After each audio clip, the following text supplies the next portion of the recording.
Bonjour! On est notre dernier vendredi du temps de Pâques. Et imaginez-vous, j'ai remarqué ça, 21 mai 2021. Bon, c'est une petite chose bien ordinaire, mais un superbe de récit aujourd'hui qui montre l'amour, jusqu'où peut aller l'amour. Ça vient de l'Évangile de Jean, chapitre 21. Jésus se manifesta encore aux disciples sur le bord de la mer de Tibériade.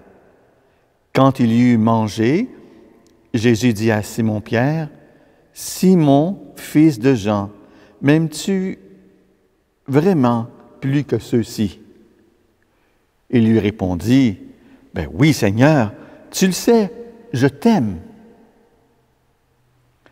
Jésus lui dit, « Sois le berger de mes agneaux. » Il lui dit une deuxième fois, « Simon, fils de Jean, m'aimes-tu vraiment? » Il lui répond, « Oui, Seigneur, tu le sais, je t'aime. » Jésus lui dit, « Sois le pasteur de mes brebis. » Il lui dit pour une troisième fois, « Simon, fils de Jean, m'aimes-tu? » Pierre fut peiné parce que la troisième fois, Jésus lui demandait, « M'aimes-tu? » Il lui répond, « Mais Seigneur, toi tu sais tout, tu sais bien que je t'aime. » Jésus lui dit, « Sois le berger de mes brebis. » Amen, amen, je te le dis. Quand tu étais jeune, tu mettais ta ceinture toi-même et tu allais là où tu voulais. Quand tu seras vieux, tu étendras les mains et c'est un autre qui te mettra ta ceinture pour t'amener là où tu ne voudras pas aller. Jésus disait cela pour signifier par quel genre de mort Pierre rendait gloire à Dieu. Sur ces mots, il lui dit, « Suis-moi. » Cet extrait de l'Évangile de ce jour, en ce vendredi, est extrait de la première finale du quatrième Évangile, celui de Jean. Il s'agit du merveilleux dialogue entre Jésus ressuscité et Pierre sur les bords du lac de Tibériade. En tout cas, je ne sais pas pour vous, mais pour moi, c'est un extrait qui m'interpelle beaucoup. Par 3 fois, Jésus demande à Pierre, « M'aimes-tu? » Certes, cette insistance marque la gravité de l'appel divin. Il ne peut que rappeler à Pierre sa triple trahison. Vous vous rappelez le Vendredi Saint? Lorsque l'on voit qu'en grec, le verbe traduit en français par « aimer », il n'est pas toujours le même dans le grec. Le sens de cet échange entre Pierre et le ressuscité atteint une profondeur insoupçonnée. Il faut aller emprunter au grec pour saisir cette différence. En effet, en faisant attention à la nuance qui apparaît dans l'original grec, on traduirait plutôt, comme première question, « M'aimes-tu plus que les autres? » M'aimes-tu? Oui, je t'aime. Puis après, m'aimes-tu d'un amour de charité? Oh, une petite différence. Et enfin, troisième question, m'aimes-tu d'un amour d'amitié? L'intensité dans le questionnement de Jésus va donc en décroissant, ça descend d'une fois à l'autre. Étonnant parce qu'on aurait attendu que invite Pierre, aimer plus haut, aimer plus haut. C'est dans le sens inverse qu'il va.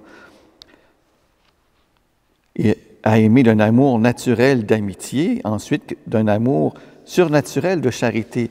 Face à cet enchaînement de ces demandes, on devine facilement le désarroi de Pierre, qui par sa trahison, en disant par 3 fois qu'il ne connaît pas, a fait l'expérience de son impuissance à aimer Jésus d'un amour de charité. Ne voulant pas mentir à nouveau, il répond par un humble aveu, « Oui, Seigneur, je t'aime mais d'un simple amour humain. Je ne suis pas capable de mieux, tu le sais. Je ne sais pas si vous avez une expérience, c'est un peu semblable, mais en tout cas, dans mon expérience personnelle, je voudrais donner tout pour aimer Jésus.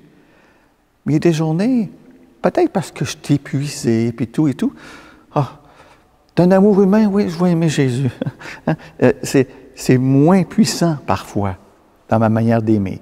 Et c'est peut-être la même chose chez des couples. On est prêt à donner la lune pour la personne aimée, mais il y a des moments où on est à ras-le-sol.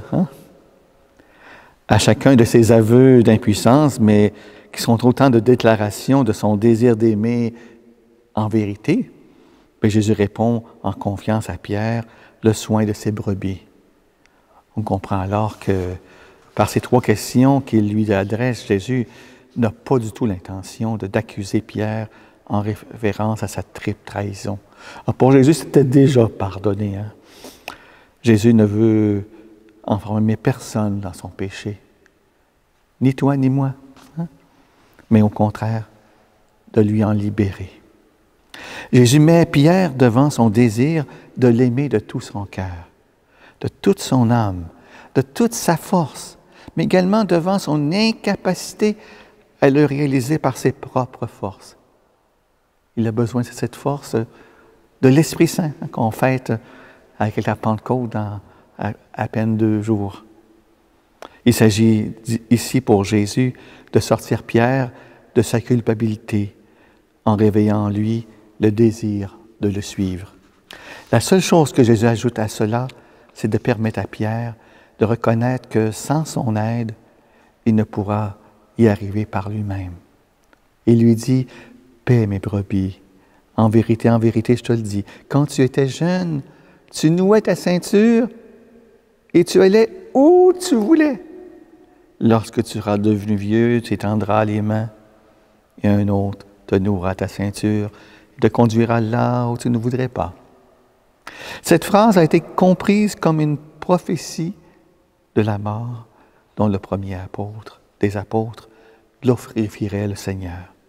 Autrement dit, notre Seigneur révèle à Pierre qu'il arrivera un jour qu'il pourra aimer d'un amour parfait de charité à travers le don de sa vie dans le martyre.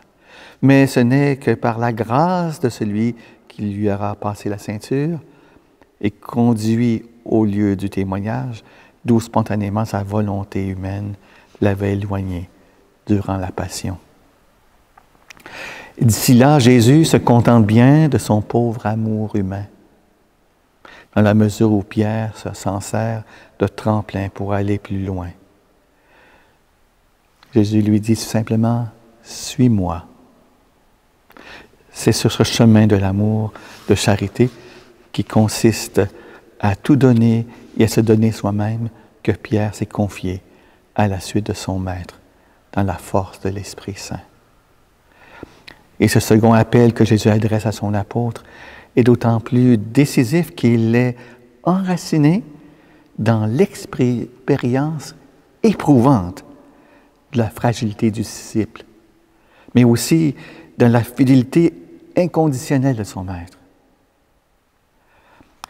Ça nous rappelle à chacune et chacun d'entre nous que c'est à travers notre fragilité que le Seigneur fonctionne.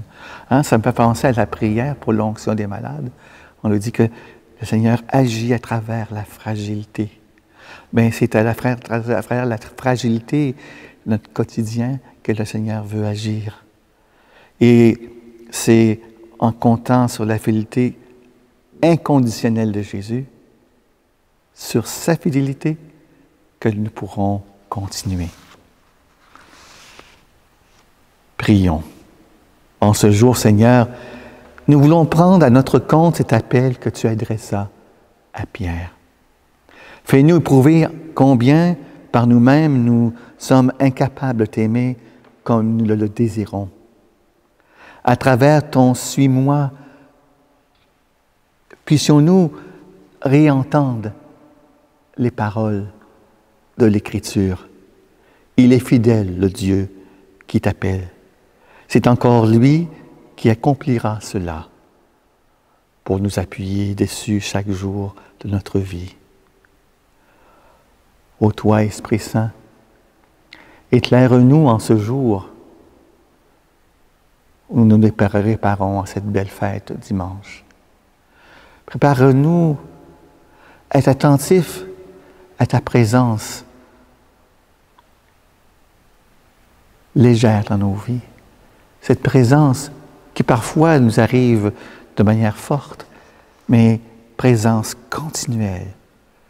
Un flux d'amour, ta présence, Esprit Saint, dans nos vies.